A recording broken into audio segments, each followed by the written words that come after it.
Buenas tardes. Hola Facundo, ¿cómo te va? Juan Manuel habla. ¿Qué tal? ¿Cómo estás? ¿Cómo anda Facundo? ¿Bien? Bien, muy bien, muy bien. Buenas tardes. Bueno, me alegro. Te paso de anfitrión y te mando un abrazo. Bueno, igualmente, que sigas bien, cuídate. Gracias.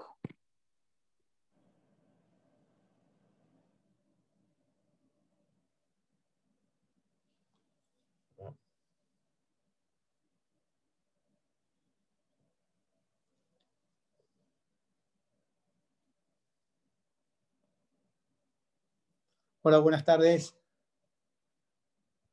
Buenas tardes. Hola, ¿Cómo buenas están? tardes. ¿Qué tal? Buenas tardes, ¿cómo están? ¿Cómo andan? Bien, muy bien.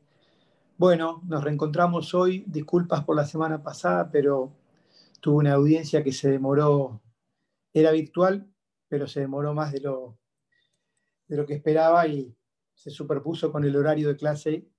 Por eso hoy adelanté un poco para tratar de aprovechar el tiempo que tenemos. Bueno, vamos a conversar en la clase de hoy en relación a la temática vinculada con ámbito de validez de la ley penal. Cuando hablamos de ámbito de validez, tenemos que tener claro que debemos deslindarlo en dos dimensiones. Por un lado, el ámbito de validez espacial de la ley penal y por otro, el ámbito de validez temporal de la ley penal. Desde el primer punto de vista, el ámbito de validez espacial de la ley penal implica determinar el alcance espacial, es decir, la extensión de la jurisdicción propia de cada Estado y de sus órganos jurisdiccionales para aplicar la ley penal nacional. Obviamente en relación a determinados hechos. Recordemos siempre que en un Estado constitucional de derecho, el derecho penal se limita, se ciñe, se circunscribe a la comisión de hechos penalmente relevantes. El punto es, en función del lugar de comisión del hecho, establecer cuál es la ley penal aplicable. Y de eso se trata el alcance establecido por los principios que vamos a ver a continuación, que rigen todo lo concerniente al ámbito de validez espacial de la ley penal. Desde un punto de vista teórico, doctrinario, históricamente se han planteado 4 principios que pueden determinar o establecer el alcance espacial de una determinada ley penal. Esos 4 principios son el principio territorial, el principio de la nacionalidad, bajo su doble faz que puede ser el principio de nacionalidad activa o el principio de nacionalidad pasiva. En tercer lugar, el principio denominado real de protección o de defensa. Y en cuarto lugar, el denominado principio universal o cosmopolita. Esos fueron los 4 principios que históricamente siempre fueron planteados como parámetros o criterios en base a los cuales determinar cuál es el alcance espacial de un determinado ordenamiento jurídico penal. Para hacer una explicación breve de cada uno de ellos, obviamente el primero tiene como referencia determinante el lugar de comisión del hecho. Si el lugar de comisión del hecho se sitúa dentro del territorio de un determinado Estado, en base al principio de territorialidad, se afirmará que se aplica respecto de ese hecho la ley penal de ese Estado dentro de cuyo territorio fue cometido el hecho. Respecto de este principio, lo que quiero adelantar es que hay dos cuestiones fundamentales a tener en consideración. En primer lugar, que cuando hablamos de territorio, no hacemos referencia a un concepto meramente geográfico que se equipare a los contornos limítrofes geográficos del mapa político de cada estado, sino que vamos a estar hablando de un concepto jurídico de territorio. Un segundo.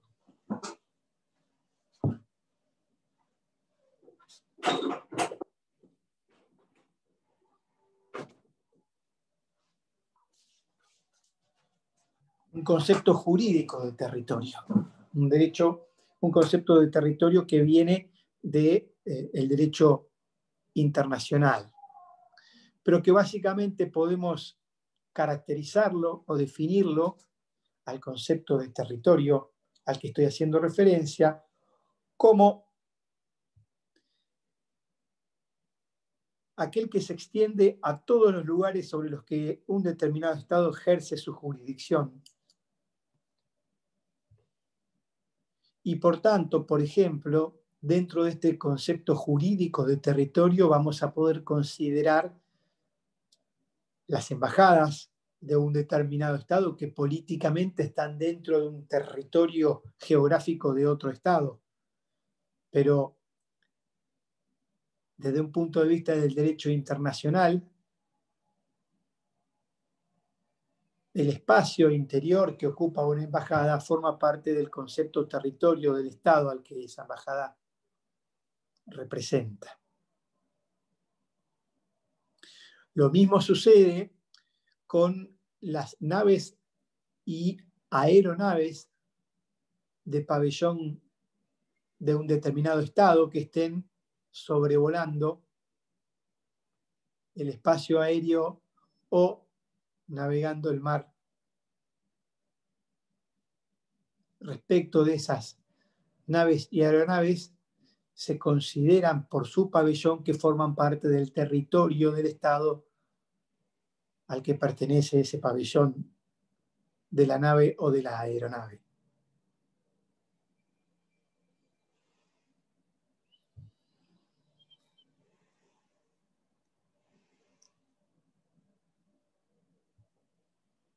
En segundo lugar, tenemos el principio de la nacionalidad, que toma como pauta determinante para establecer si una determinada ley de un estado es aplicable o no, la nacionalidad de los sujetos que intervienen en el hecho. Es decir, prescinden, descartan o no consideran al lugar de comisión del hecho como la pauta determinante, sino la nacionalidad de los sujetos que intervinieron en el hecho. Aquellas leyes que toman en cuenta la nacionalidad del autor del hecho, de quien lo comete, se denomina principio de la nacionalidad activa. Y aquellos otros que toman en cuenta la nacionalidad de las víctimas de un determinado hecho delictivo se denominan principio de nacionalidad pasiva. Aquí hago un pequeño paréntesis porque me interesa asignarles una tarea muy simple, pero que puede generar inquietudes interesantes, y es que ustedes vayan a la ley 24.767 como tarea, que es la ley de cooperación penal internacional, y busquen en ese texto de ley si encuentran algún artículo que consagre y tome en cuenta el principio de la nacionalidad, ya sea en su vertiente activa o pasiva, como pauta para determinar la aplicación de una determinada ley penal estatal. La ley 24.767. Ley de Cooperación Penal Internacional, vulgarmente conocida como Ley de Extradición. Digo vulgarmente conocida porque les aclaro que los procesos de extradición se guían por los tratados bilaterales que cada Estado firma con otro. Y en todos aquellos aspectos en donde el tratado bilateral no contemple determinadas situaciones, de forma subsidiaria se aplica esta ley penal internacional. O también se aplica para aquellos casos en donde no existe tratado bilateral. Es decir, tiene una naturaleza subsidiaria. El tercer principio es el principio real de protección o de defensa. Es un principio que toma en cuenta la nacionalidad de los intereses públicos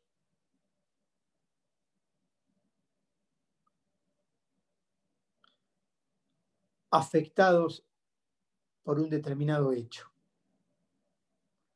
Cuando un determinado hecho, independientemente del lugar de comisión, independientemente de la nacionalidad de quien lo comete o quien lo sufre, afecta a determinados intereses nacionales, en base a este principio real de protección o de defensa, un determinado Estado podría reclamar su propia soberanía y jurisdicción para intervenir con su ley en el juzgamiento de ese hecho. Cuando hablamos de intereses nacionales, hablamos de intereses tales como la moneda nacional de un determinado Estado, la seguridad pública de un determinado Estado.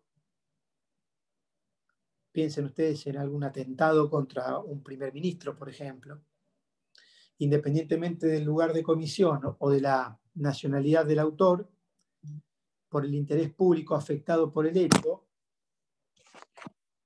el Estado del cual ese mandatario es su máxima autoridad podría, sobre la base de este principio, si es que lo tiene consagrado en su legislación como tal, reclamar su propia intervención jurisdiccional y legislativa para juzgar el hecho. Y por último, el principio universal o cosmopolita es aquel que está emparentado o relacionado con lo que antiguamente se llamaba derecho de gentes y que modernamente lo podemos relacionar directamente con la protección internacional de los derechos humanos. Es decir, en base a este principio, cualquier Estado puede arrogarse facultades para juzgar un determinado hecho en la medida en que haya afectado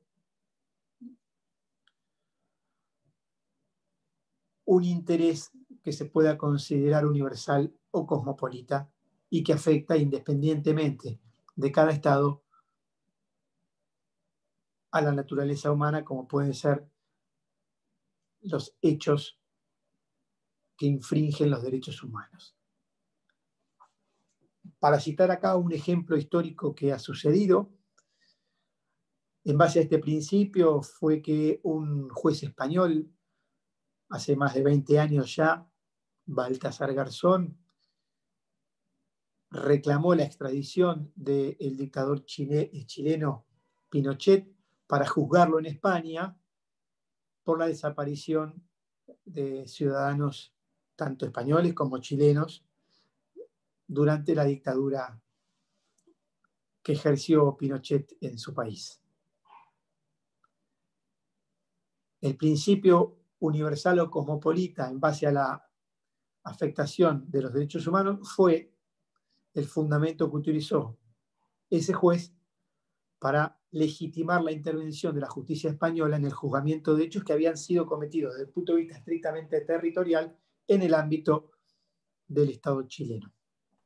Doctor, Sí. ¿puedo hacer una consulta? Con Sí. respecto al principio real o de defensa y a este principio cosmopolita, cuando se quiere aplicar la ley penal de un país, se pide la extradición de esa persona para disponerlo a su jurisdicción y después la pena la cumple en el mismo territorio de ese país que lo juzgó, por más, por ejemplo, que no sea de la nacionalidad de ese país. ¿Verdad? ¿Es así? Exactamente, con una sola aclaración. También puede suceder que no necesiten pedir la extradición, porque la persona a la cual quieran juzgar y eventualmente condenen se encuentre circunstancialmente en el territorio del Estado que quiere arrogarse el derecho de juzgarlo. Claro.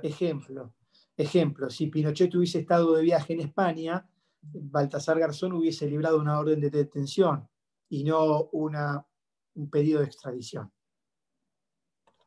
Lo importante que entiendan es que en un caso o en otro, es decir, ya sea que se tramite un pedido de extradición o que se dispone una orden de detención, la legitimación en base a la cual un determinado Estado se arroga el derecho de aplicar su ley penal para juzgar un hecho, se basa en este principio universal o cosmopolita, independientemente de que ese hecho haya sido cometido territorialmente en otro Estado o que no existan personas de nacionalidad del Estado que quiere legitimarse para juzgar el hecho.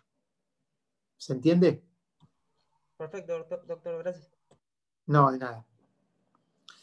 Esto en cuanto a la presentación de los principios que siempre han estado en danza para resolver la cuestión vinculada con el ámbito de validez espacial. Ahora, ¿qué sucede en el caso de la legislación argentina? Porque estos son principios que uno presenta desde un punto de vista histórico y conceptual, pero después cada Estado, dentro de su propia legislación, decide qué principios va a adoptar para establecer cuál es el ámbito de validez espacial de su propia ley penal. Y como ustedes mismos podrán razonarlo con toda lógica,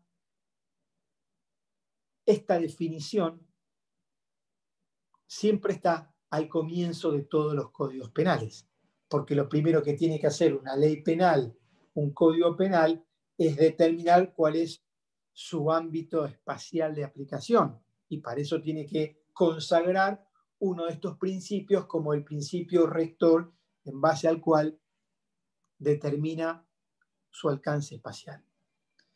Puntualmente, el derecho penal argentino, en el artículo 1, dice lo siguiente.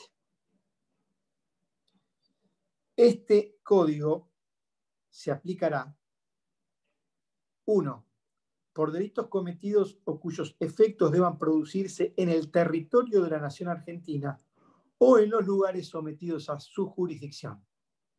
2, por delitos cometidos en el extranjero por agentes o empleados de autoridades argentinas en desempeño de su cargo. Entonces aquí tenemos claramente establecido en el artículo 1, inciso 1, como principio rector el principio de territorialidad. El Estado argentino adopta como el criterio dominante el principio de territorialidad. El inciso 2 ha dado lugar a cierta discusión entre quienes dicen que también consagra el principio de la territorialidad y aquellos otros que en realidad dicen, no, un momentito, nos está hablando cometidos en el extranjero, por lo tanto, a partir de esa expresión uno podría afirmar que desde el punto de vista del principio de la territorialidad, el Estado hoy está identificando hechos que están cometidos fuera del territorio nacional. Y lo que aplica ahí es un principio real de protección o defensa que tiene que ver con el interés público que se encuentra comprometido en todos aquellos casos en donde una autoridad, empleado o agente argentino comete un hecho delictivo en el ejercicio de sus funciones. Esta aclaración es fundamental justamente para demostrar que hay un interés público comprometido porque el hecho tiene que haber sido en el ejercicio de sus funciones. Si no, desaparece automáticamente ese interés público estatal que justifica la intervención de la ley penal para juzgar esos hechos.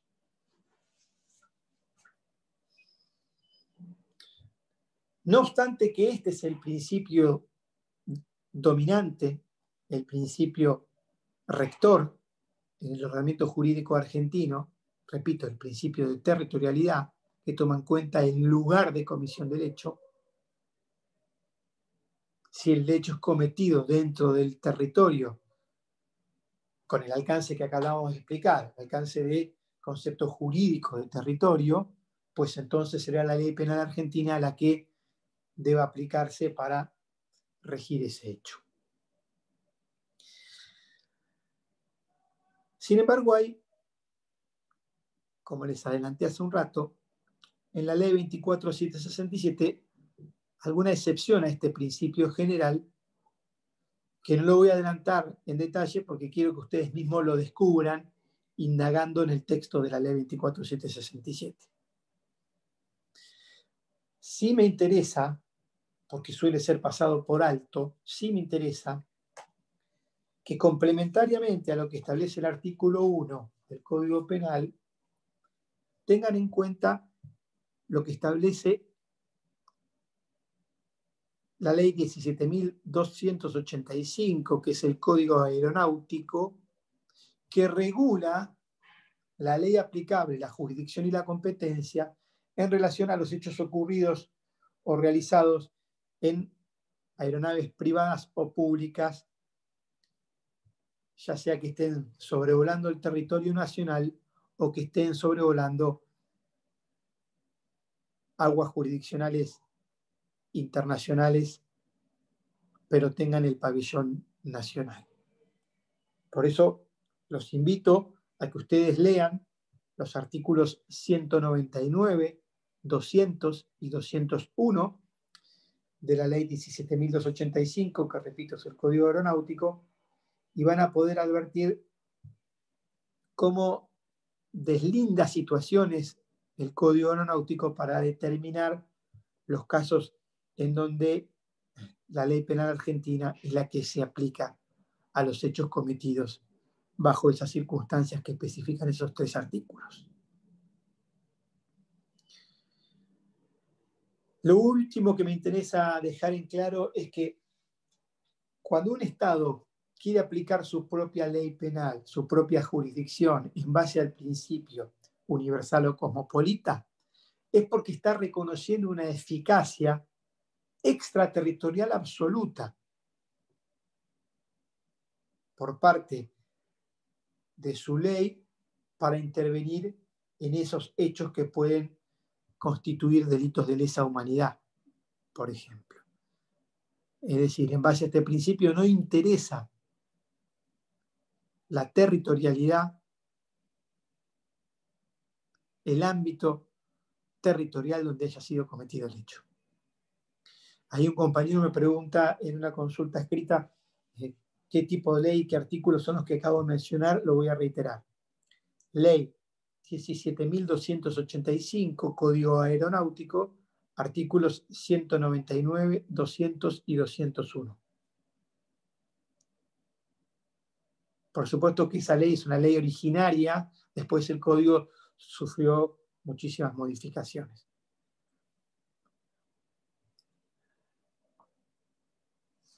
Esto es todo lo concerniente al ámbito de validez espacial de la ley penal. La otra dimensión del ámbito de validez de la ley penal tiene que ver con el ámbito de validez temporal de la ley penal. Este es uno de los temas más interesantes en el ámbito del derecho penal desde el punto de vista de las reglas generales, porque tiene que ver con qué sucede con algo que es muy habitual. ¿Qué sucede cuando se producen sucesiones de leyes a lo largo del tiempo cuál de ellas corresponde que se aplique respecto de un hecho a ser juzgado. En este sentido, lo que más me importa es que ustedes tengan claro lo que establece el artículo 2 del Código Penal y el artículo 9 de la Convención Americana de Derechos Humanos. Porque el principio que rige específicamente en el ámbito del derecho penal es un principio de jerarquía constitucional, que es el denominado principio de ley penal más benigna.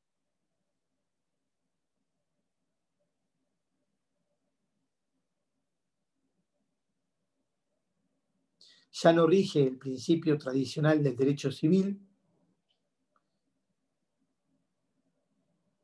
según el cual para un determinado hecho se aplica la ley vigente al momento de su comisión, sino que en el ámbito del derecho penal el principio es el de la ley penal más benigna. O sea que para un determinado hecho, en caso de existir sucesión de leyes a lo largo del tiempo, no interesa cuál estuvo vigente al momento del hecho, interesa establecer cuál de ellas es la más benigna, porque corresponde que se aplique esa a ese hecho en cuestión. El artículo 2 del Código Penal establece lo siguiente. Si la ley vigente al tiempo de cometerse el delito fuere distinta de la que exista al pronunciarse el fallo o en el tiempo intermedio, se aplicará siempre la más benigna. Este segundo párrafo que voy a leer ahora es fundamental que lo tengan claro y dice lo siguiente. Si durante la condena se dictare una ley más benigna, la pena se limitará a la establecida por esa ley.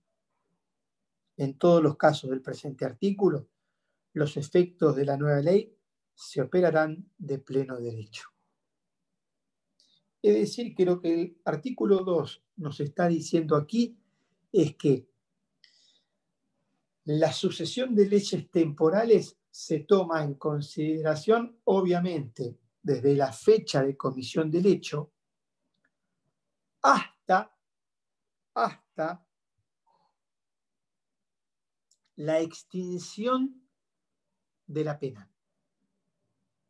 Suele ser muy común la confusión de creer que las leyes que se suceden en el tiempo se pueden tomar en cuenta hasta el dictado de la sentencia. No es así. Las leyes que se suceden en el tiempo pueden ser tomadas en cuenta aún con posterioridad al dictado de la sentencia, hasta tanto la pena no haya quedado extinguida, no haya sido cumplida en su totalidad. Durante todo ese lapso de tiempo, repito, desde la comisión del hecho hasta la extinción de la pena, toda sucesión de ley puede tomarse en cuenta para determinar cuál de ellas es la más benigna y aplicarla al caso en cuestión.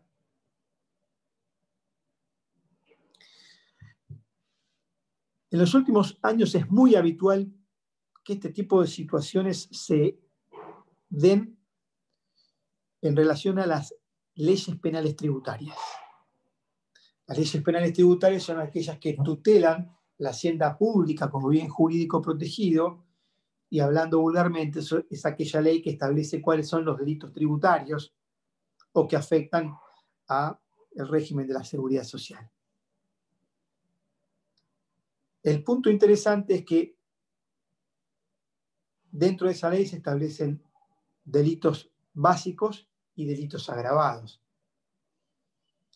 Y en muchos casos, tanto el delito básico como el delito agravado toma en cuenta, como dato determinante, el monto o el valor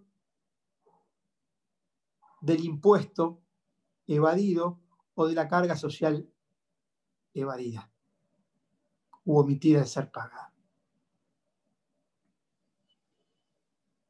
De modo tal que cuando se suceden en el tiempo leyes penales tributarias, esos montos se van actualizando, es decir, van increyendo y generan el fenómeno que muchas veces existen procesos penales en trámite por la comisión de determinados hechos delictivos vinculados con evasiones tributarias que frente a las nuevas leyes quedan por debajo de los montos nuevos y se genera la discusión acerca de si corresponde aplicar la ley penal tributaria nueva por ser más benigna, habida cuenta que al elevar los montos que se denominan condiciones objetivas de punibilidad, todos los hechos que quedan por debajo de esos montos pierden relevancia penal, dejan de ser considerados delito.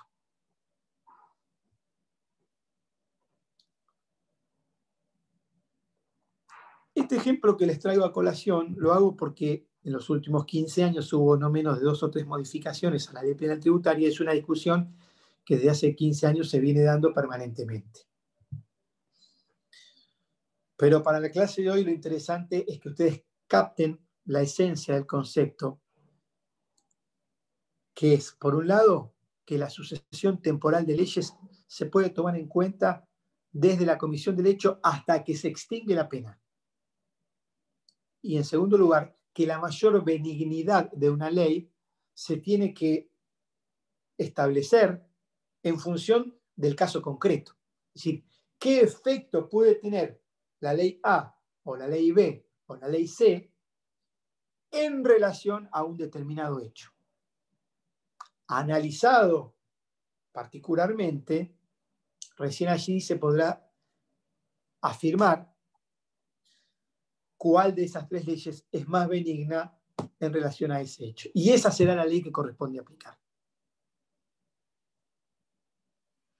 Porque, como dice el Código, este principio opera de pleno derecho.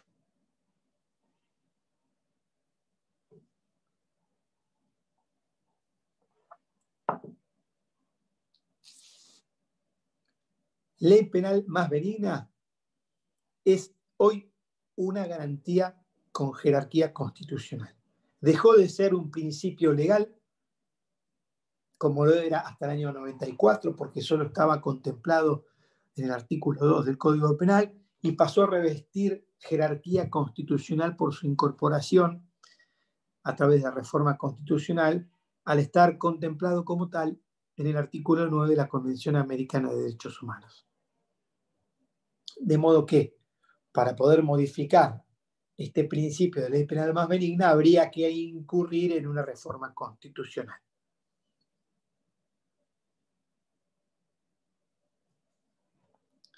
Bueno, con esto podemos concluir con la clase vinculada con el ámbito espacial y temporal de la ley penal.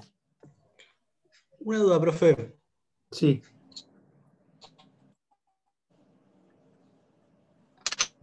Entonces, cuando dijo en el nombre de eso, si alguien está cumpliendo la pena, se aplica este principio también. Exactamente. Entonces, por citar un ejemplo, alguien cae preso con una pena de 6 años de prisión. Está por el 5.º año de la pena y se da el caso de que salga una ley que dice que esa pena es de 4 años. ¿Queda liberado automáticamente? Exactamente. ¿Listo? Si la nueva ley modifica la pena de ese delito, la disminuye, automáticamente el defensor particular o el defensor oficial presentará un escrito ante el juzgado de ejecución y planteará la extinción de la pena por cumplimiento, habida cuenta de que en función del principio de ley penal más benigna, la ley aplicable ahora establece que la pena máxima era de 4 y ya lleva 5. Por lo tanto, solicitará su libertad. Bueno, muchas gracias. No, de nada.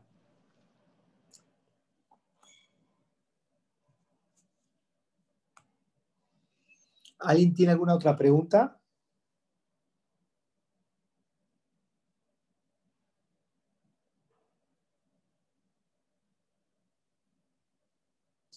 Bien.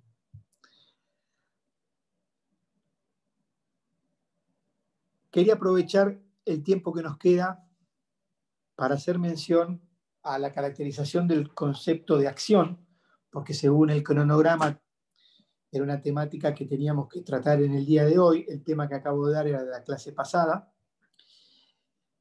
Y en ese sentido, lo primero que tenemos que tener en claro es que cuando hablamos de acción, hablamos de comportamiento humano, y que es uno de los elementos que integran la teoría del delito. Comportamiento típico, antijurídico, culpable y punible. La necesidad de que exista un comportamiento radica en que en un Estado constitucional de derecho, como vimos en la clase inicial de este cuatrimestre, exige que se respete a rajatabla el principio de un derecho penal de acto, es decir, un derecho penal que solamente estará legitimado para imponer sanciones penales en tanto y en cuanto un determinado sujeto haya cometido un hecho, descalificando por completo el concepto de derecho penal de autor, es decir, pretender castigar a alguien por lo que es, por lo que piensa, y no por lo que hizo o ha dejado de hacer.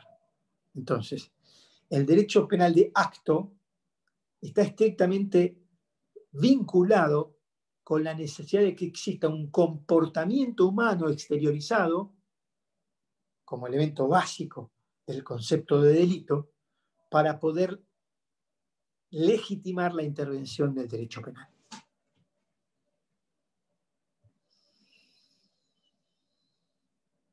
Las corrientes de pensamiento penal durante distintos periodos históricos discutieron acerca de cuál era el concepto de acción. En una primera etapa, el causalismo trabajaba con un concepto causal de acción. ¿Qué significa? Que simplemente para el causalismo había acción cuando existía una inervación muscular voluntaria que provocaba una modificación en el mundo exterior. Repito, una inervación muscular voluntaria que produce o provoca una modificación en el mundo exterior. O sea que los elementos de acción para el causalismo eran movimiento corporal y causalidad. Movimiento corporal más relación de causalidad. No se exigía la constatación de nada más para afirmar que existía una acción.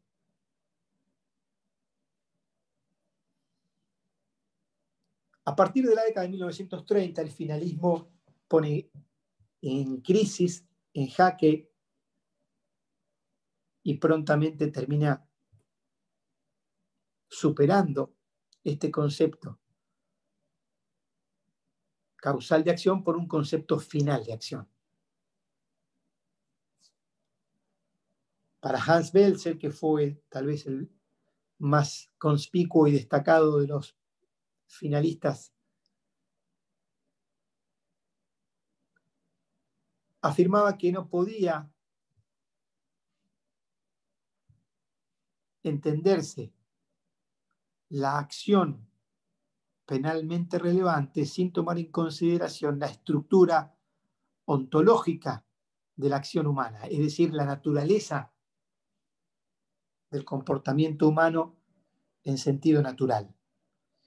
Y que en esta inteligencia lo que caracterizaba el comportamiento natural humano era que podía orientar su comportamiento en pos de la obtención de una determinada finalidad o meta.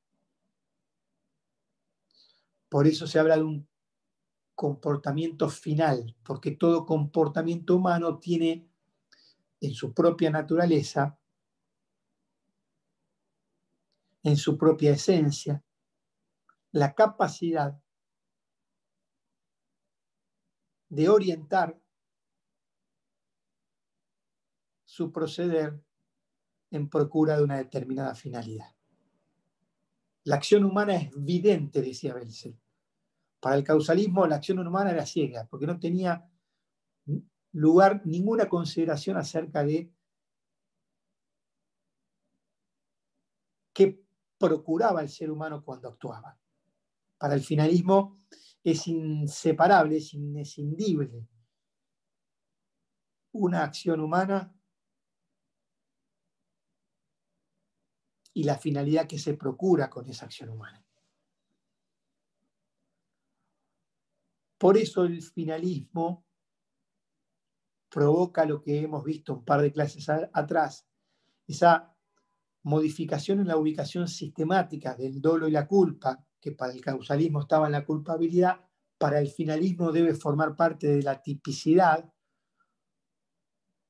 porque tiene que tomar en cuenta al momento de encuadrar ese comportamiento en un tipo penal, tiene que tomar en cuenta si el sujeto actuó con dolo o con culpa. Es decir, si tuvo una intención clara, direccionada a ese fin, o si tuvo un comportamiento negligente, imprudente, que infringió el deber de cuidado. Dolo, culpa. Por lo tanto, para el finalismo,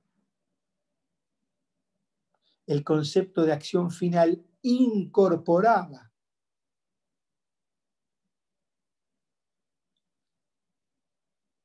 ese aspecto subjetivo al concepto de acción.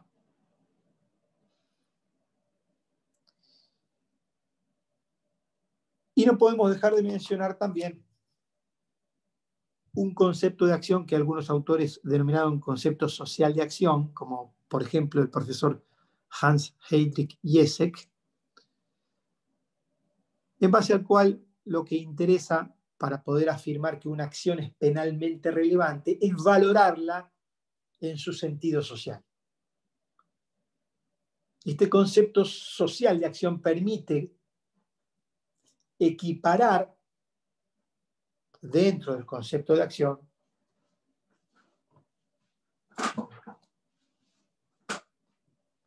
comportamientos activos y comportamientos omisivos.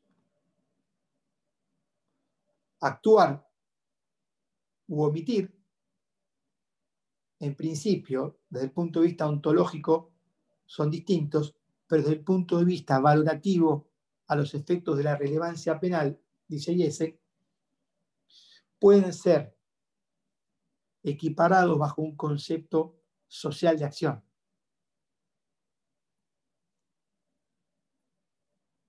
Porque matar, por ejemplo, puede ser a través de una conducta activa, cuando alguien dispara un arma de fuego sobre otro, o matar también puede ser a través de una conducta omisiva, cuando la ley establece la obligación de actuar de determinada manera, la omisión de hacerlo, si provoca una muerte, podrá ser imputada como homicidio por omisión. Ejemplo, una madre que deja morir su bebé por inanición, no lo amamanta o no lo alimenta, incurre en un comportamiento penalmente relevante. Comportamiento omisivo, conducta omisiva, pero comportamiento penalmente relevante, porque su valoración desde un punto de vista de su significado social permite afirmar que esa es una acción penalmente relevante. A esta caracterización y distinción entre el concepto causal, final y social de acción, quiero agregarle para terminar algunas referencias en relación al sujeto de la acción.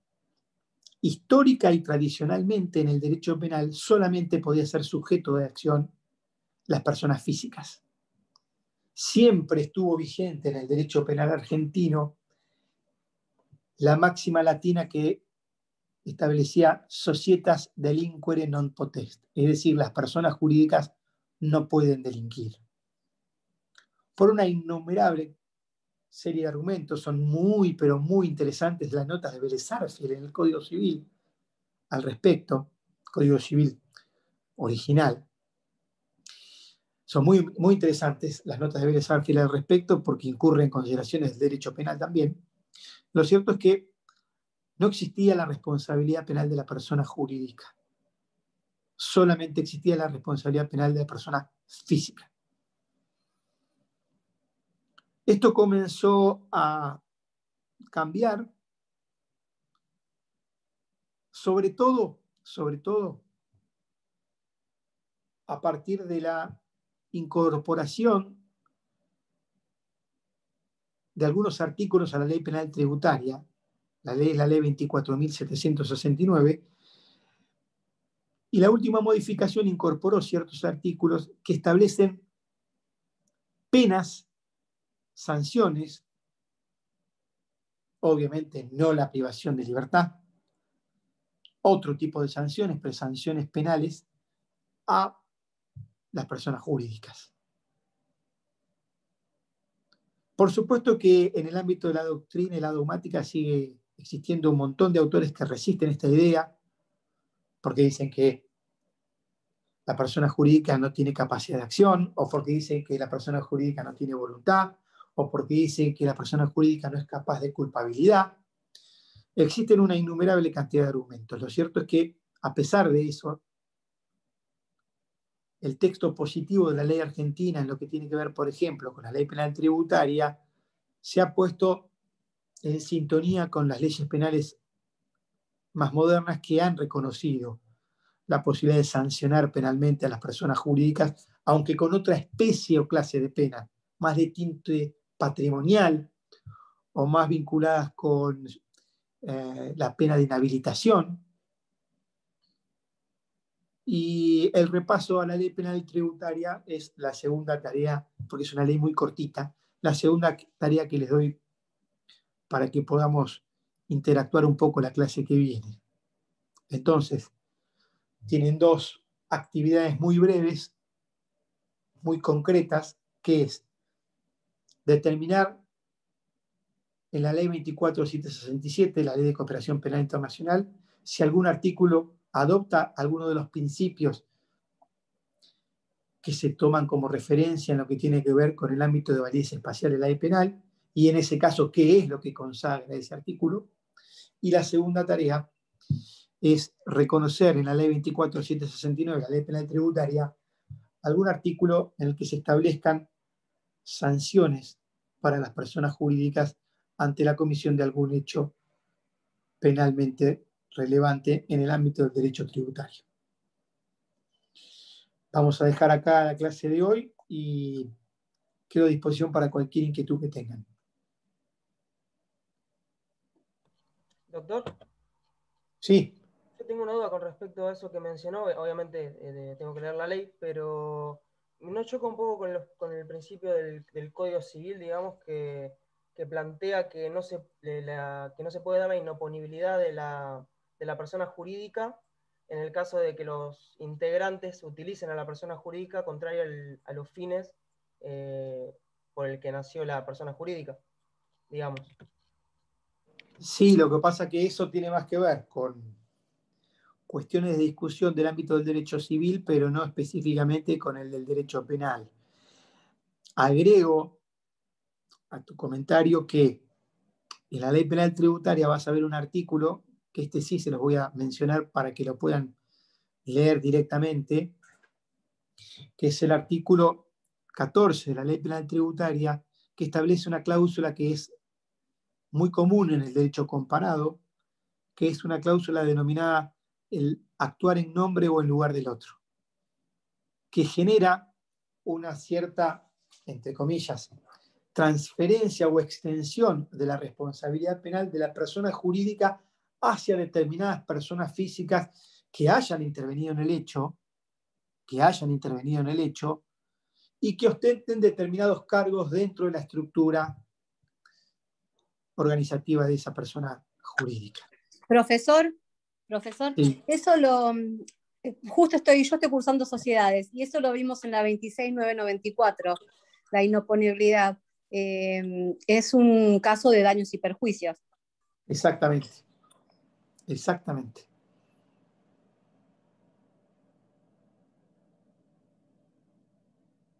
Bueno, no, nada, gracias. No, por favor. Bueno, los encuentro el martes que viene a las 15 horas. Muchas gracias.